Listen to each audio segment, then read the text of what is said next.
Adoption à l'unanimité du deuxième rapport d'activité du président de l'Assemblée nationale. Un rapport couvrant la période allant du 1er octobre 2019 au 31 mars 2020 qui fait le point des activités menées par l'institution au plan interne et externe. Une période marquée par le vote de 16 lois dont l'une constitutionnelle, 13 ordinaires et 2 autorisations de ratification. Exerçant toujours ses prérogatives constitutionnelles, le Parlement a au cours de cette période adressé 7 questions orales dont l'une reste encore non examinée et 2 questions d'actualité à l'exécutif. Des sujets vidés par l'institution dont la diplomatie est restée au beau fixe depuis l'installation de la 8e législature le 16 mai dernier. Une 8e législature engagée pour l'assainissement de la gestion financière et comptable de l'Assemblée nationale, soutenue par de nombreuses réformes en adéquation avec la vision de l'exécutif. À moins d'1 an de la fin du quinquennat du président Talon, le Parlement se réjouit d'avoir pris sa part dans l'effort de reconstruction du pays.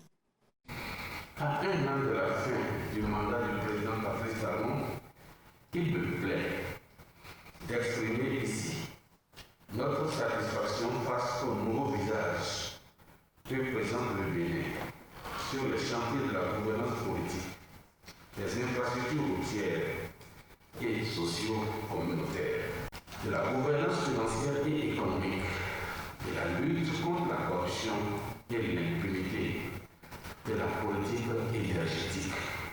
La 8e législature, dans l'exercice de ses prérogatives de contrôle de l'action gouvernementale, devrait pouvoir contribuer à l'obtention des résultats encore meilleurs au soir du 5 avril 2021.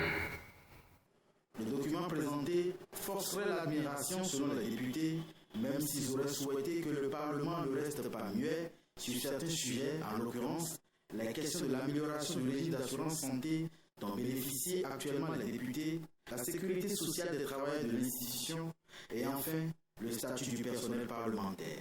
Nous venons de démontrer une fois encore que l'Assemblée nationale 8e législature est un parlement de développement du point de vue juridique, économique et social. La qualité de ce rapport d'activité est d'autant plus grande qu'il nous renseigne sur la volonté affichée du président de l'Assemblée nationale de redorer l'image de l'institution.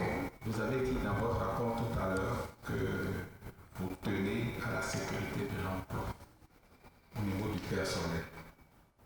J'ai eu l'occasion de voir ce texte parce que, rapporteur de la commission des lois de la 7e législature, nous avons voté ce texte. Il y a eu 12 personnes qui étaient globalement concernées.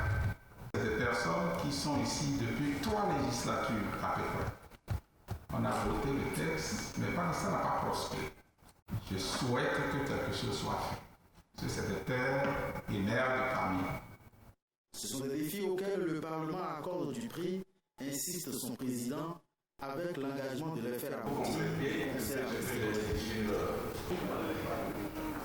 Le statut du personnel parlementaire, c'est un travail de nous tous. Vous savez que c'est une décision qu'on va prendre. Et cette décision entraînera des charges pour l'État.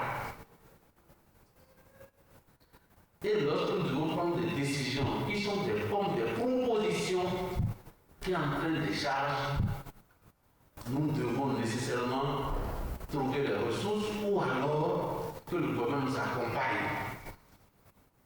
Pour Louis Béoum Lavounou, tous les leviers de bonne gouvernance politique, administrative et financière sont désormais mis en branle et activés dans le sens du bon rayonnement du Parlement béninois.